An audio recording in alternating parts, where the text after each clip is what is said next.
Let's break down today's gorgeous price action on the NASDAQ. This is one of the cleanest 15-minute to 1-minute market maker buy models I have seen all month. So how do we get to that trade idea in the first place? Well, we always need to first start off with looking for a bias. Are we bullish or bearish? And we determine that using the higher time frames using a top-down analysis. So starting on the daily right here, I determine my bias using two concepts, order flow and candlestick logic. Order flow refers to the higher time frame for valley gaps, IRL to ERL. You may have heard me say that a bunch.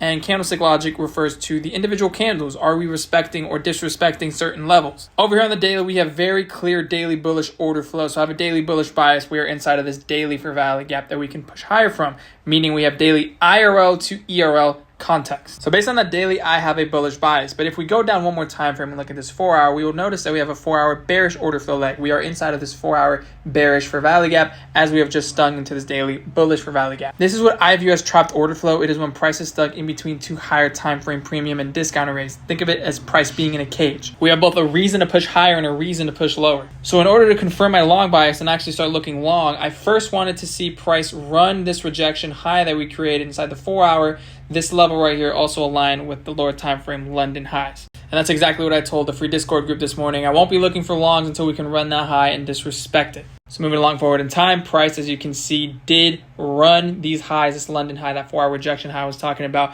and created a 15-minute for valley gap right there, which we could use as the narrative to then look for trades inside of. Remember, every trade idea requires a bias, narrative, entry, and the entry to be within a kill zone, so time. So now we have a bullish bias, we have a narrative array. If we're going higher, we're from this 15-minute bullish for valley gap. Now inside of that 15-minute, we're going to the 1 minute and looking for an entry, and we know it's aligned with time because it's inside of the New York kill zone. So all our boxes are checked now. We can literally just enter off of the 1 minute IFEG or the 1 minute impulse shift or whatever entry function you want, a CISD, a unicorn. This is the least important part. We've done all the higher time frame work, finding a bias, finding a narrative, waiting for price to come into that narrative PD array, have all that patience. Now we can strike. So you could have entered off of this 1 minute IFEG right here, totally valid. And then you could have also entered off of this 1 minute impulse shift, again, also very valid, and just target a static 2R or the whole buy side liquidity up there, that 15-minute ERO. Now you might be wondering, where are your executions, sir? I don't want to have to explain myself too much here, but I just had a couple reasons I couldn't be in front of the screens.